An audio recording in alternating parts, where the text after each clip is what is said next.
Je suis né à Saint-Césaire, dans le milieu même où a vécu le frère André. Alors à Saint-Césaire, même au moment de ma naissance, ma grand-mère connaissait le frère André, avait connu le frère André. Et tous les autres qui étaient dans mon entourage avaient connu le frère André. À l'âge de 3 ans, Jacques Berthiaume fait une mauvaise chute en jouant avec son frère et se casse la hanche. Il souffre terriblement et son état s'aggrave rapidement jusqu'à mettre sa vie en danger. Ses parents décident de se rendre à Montréal pour voir le fameux thaumaturge du Mont-Royal. La première fois qu'on a rencontré le frère André, il nous a dit « frictionnez-le avec une médaille de Saint-Joseph ». Ma mère a usé tellement de médailles que je ne peux pas vous donner le compte du nombre qu'elle a procuré pour me frictionner. La deuxième fois, il disait « prenez de l'huile de Saint-Joseph et frictionnez-le ». C'est encore une fois, je ne sais pas combien de bouteilles on a employées pour de l'huile de Saint-Joseph. Huile, médaille et neuvaine, rien n'y fait. Des plaies sont apparues au bas du dos du petit Jacques. Il a maintenant 6 ans.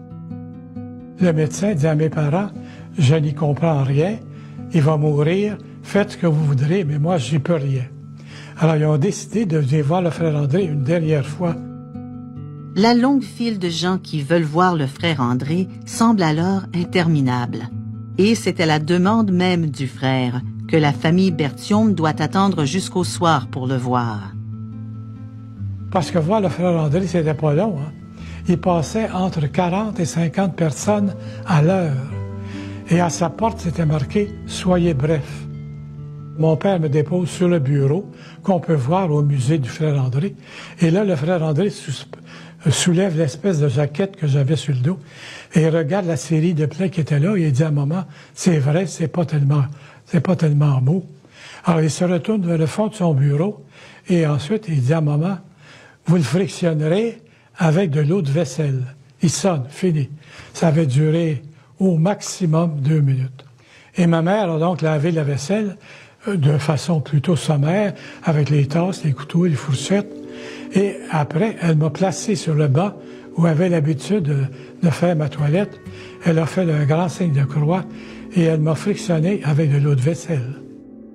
Le lendemain midi, elle dit à mon père, « J'ai pas vu de traces d'empoisonnement. » Il dit, « Continue, ajoute les chaudrons. » Et c'est ce qu'elle a fait.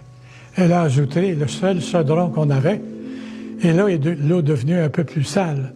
Elle a fait le même manège pendant à peu près une neuvaine.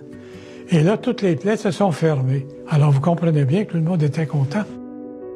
Le petit Jacques va mieux, mais sa guérison est incomplète. Sa jambe gauche est plus courte que sa jambe droite. Il n'a d'autre choix que d'utiliser des béquilles pour se déplacer. 4 années passent, Jacques a 10 ans et fréquente le collège Saint-Césaire. Un beau jour, une nouvelle incroyable traverse toute l'école. Il y a un frère qui dit « Le frère André est au collège, le frère André est au collège. » Alors mon frère amène ça à la maison puis il dit « Le frère André est au collège. » Maman a dit « Tant mieux, ça va nous éviter le voyage. » Pour moi, c'était quasiment une corvée que d'aller voir le frère André. Alors, je pars. Et là, j'arrive au collège, tout le monde est réuni dans le parloir, aussi bien les élèves que les religieux. Alors, j'entre et je m'installe devant lui et il ne s'occupe pas de moi du tout. À un moment donné, il m'aperçoit et il dit « Ah, tiens, c'est toi, ça! » Parce qu'il me connaissait même par mon prénom. Ça faisait 15 à 18 fois qu'on le rencontrait. Il dit « Qu'est-ce que tu veux? » J'ai dit « Je vais me faire guérir. » Ah, ben, il dit « Assis-toi là. » Alors, il s'assoit à côté, à sa gauche, il prend mes béquilles, il les place par terre et il continue à jaser avec les gens. Vers 5h15, 5h20, le frère André se lève, je le prends par la manche, puis je dis, puis moi, beau codin, ça fait quoi? 3/4 d'heure que je suis assis à côté de lui, il m'a absolument rien dit. Alors il dit, va demander à ta mère si elle veut que j'apporte tes béquilles à l'oratoire. Ah, moi je pars, tout fier, j'arrive chez moi, puis je dis, maman, le frère André demande si tu veux qu'il apporte mes béquilles à l'oratoire. Alors là, maman me regarde, elle commence à pleurer. Elle dit, où est-ce qu'elles sont, tes béquilles? Ah, je les ai laissées au collège. Et là, elle dit, t'aperçois pas que tu marches? C'est surtout la dernière fois, quand on est arrivé, et que là, il nous fait le frère André, a dit, attendez qu'il n'y ait plus de monde. la fameuse question de l'eau de vaisselle. C'était extraordinaire, parce que le frère André a voulu aller jusqu'au bout de la foi de ma mère.